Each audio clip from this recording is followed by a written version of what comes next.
What's good, everybody? It's your boy, O'Shea Duke Jackson, back at it again with another episode of the Celebrity Junk. And guys, today we're talking about Shaquille O'Neal, right? And for those of us who are in my generation, you 40, 30, 35, something like that, we all grew up on Shaquille O'Neal. I remember when I was in 6th grade or 5th grade, right? When Shaquille O'Neal was drafted #1 to the Orlando Magic.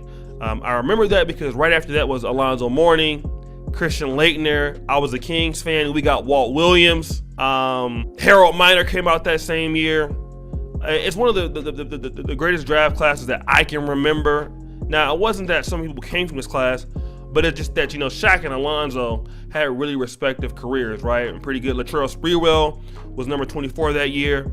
So I remember this draft, right? And I remember the expectations that Shaquille O'Neal had coming in to the Orlando Magic, position of center. And that was at a time where, you know, a lot of the centers in the NBA, it was about finesse, right? Kareem had left the league about 3 years earlier, but then the emergence of people like Hakeem Olajuwon, David Robinson, Patrick Ewing, the post position was not as physical, right? Karl Malone, he was physical to a certain degree, but, you know, these were guys that would, you know, be shooting a little bit and stuff like that. Shaq came in and changed the whole entire game. I mean, he was athletic, he was nimble around the basket, he was dribbling. I mean, he was breaking rims. I mean, there's nobody that's done it like Shaq, right? And we all loved him. I had the Shaquille O'Neal Insta Pumps, right? And I won't talk about that, the Shaqs. They were huge shoes, as you can see right here on the screen. If you remember having the Shaquille O'Neal Insta Pumps, man, them things were huge, right? And Shaq was getting a lot of money because, you know, you had Air Jordan that was still hot, but at this time, Shaquille O'Neal Insta Pumps were what was cracking, right? Like, even before Allen Iverson came to the league with, you know, the question sneaker, the Shaq Insta Pumps was off the chain. Everybody had them in the hood because they were some fly shoes and you could pump your shoes up. Well, what ended up happening was, while Shaq, I mean, obviously I think that Nike had a bidding war for him. He turned it down and went with Reebok. One day Shaquille O'Neal is coming out of the arena, right? And this is when he's with Orlando. Now, we know what he did with the Lakers, but we're talking about the Orlando. He's coming out of the arena and there is a single mom that is cursing him out. Now, again, let's, you know, kind of go back to this. Shaquille O'Neal, as big as he is, has a lot of respect for his mom. His stepmom is there, right? So he really loves his mother, right? So, but Shaq is pro-black in many different ways, right? The kids, the single mother was cussing him out, saying that her kids wanted the shoes, but that she couldn't afford them. And so, you know, Shaquille O'Neal reaches in his wallet and gives her $2,000, and she smacked it out of his hand, right? And she was telling him, like, your shoes are too expensive, all of that, whatever. So what ended up happening was Shaq dropped the Reebok deal, and then he ended up creating a more cheaper brand of shoe called the Shaq and Dunkman labels, I guess. I don't know if it's the Dunkman label. And he put his shoe in Walmart, right? Which, I mean, he sold over 80 million sneakers, you know, and it's affordable shoe and stuff like that. But, you know, we must be honest about it here and say that, you know, Shaq, you know, Kanye West made $1 billion with Reebok. So we could honestly say that Shaquille O'Neal, because of what happened here, left potentially a lot of money on the table, giving his shoes for cheaper for Walmart. And I want to talk about this in terms of the concept that black people who get themselves in sad positions are always trying to force talented blacks to take less. They're always doing this, you know, or make your prices cheaper. This is the hookup mentality of African Americans. Now, this single mother, who is her fault, let's just be honest, she has kids.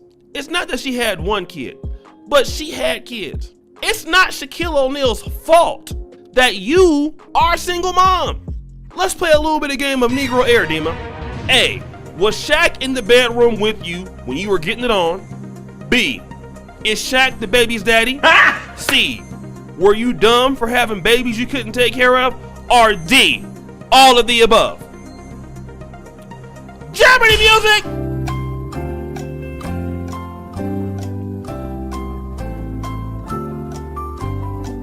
And as we know, the answer is D, all of the above. Kanye West is not doing that. Do you know why?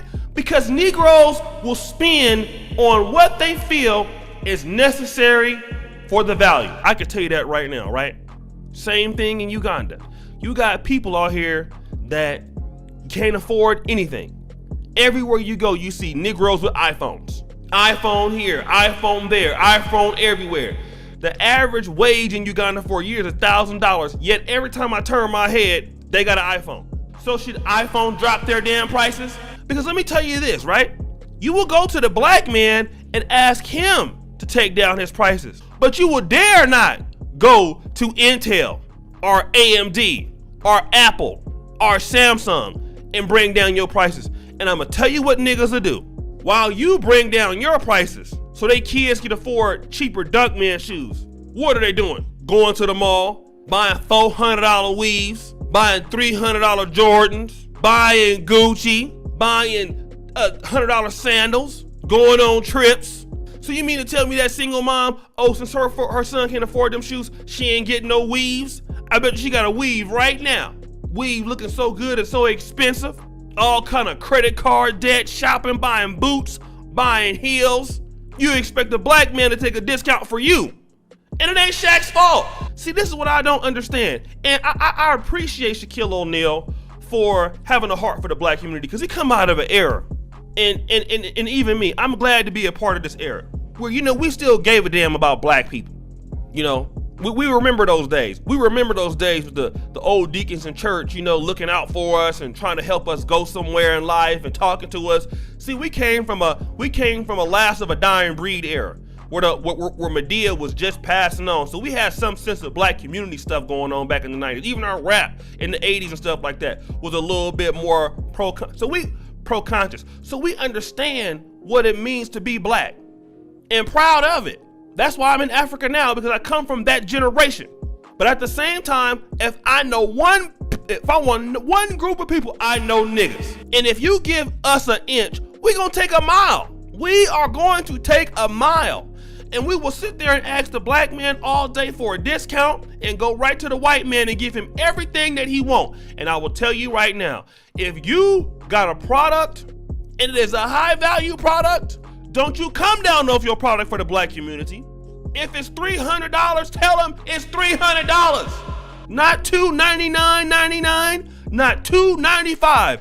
Negro, it is $300. Show me my greens, period. Because why? They got the money. They can pay. People in Africa buying iPhones, they can pay. They got washers and dryers and flat screen TVs go in these Negroes' houses. They got all kind of stuff in there.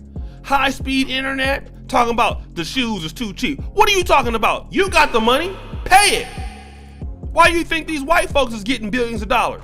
Cause you paying it and you gonna pay it for me too. You gonna pay it. And it's a shame that our talented people gotta come down because of the complaints of people who mess their lives up. Nobody owes you nothing in the black community. Nothing, zero. Get it out of your damn mind. Always thinking somebody owe you something. Are you crazy?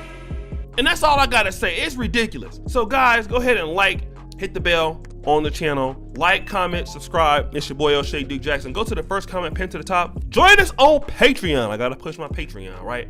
I'm getting back on the Patreon, brothers. I know it is a coronavirus pandemic. Some of y'all don't got $5 no more. But I know OnlyFans is coming up in price, right? I know OnlyFans, so you niggas are supporting these broads. I don't wanna hear it. I need my $5 a month from you. Don't tell me that you don't have it, because yes, you do. You got it. I know that you got it because the girls on OnlyFans is getting 20 and 25. So stop playing with me. Give me my $5 Negro a month. Go ahead and sign up. The link is right there in the first comment. Stop playing. Need 100 of y'all to go ahead on the support, like I know that you can do. I'm not playing with y'all. Stop playing with me.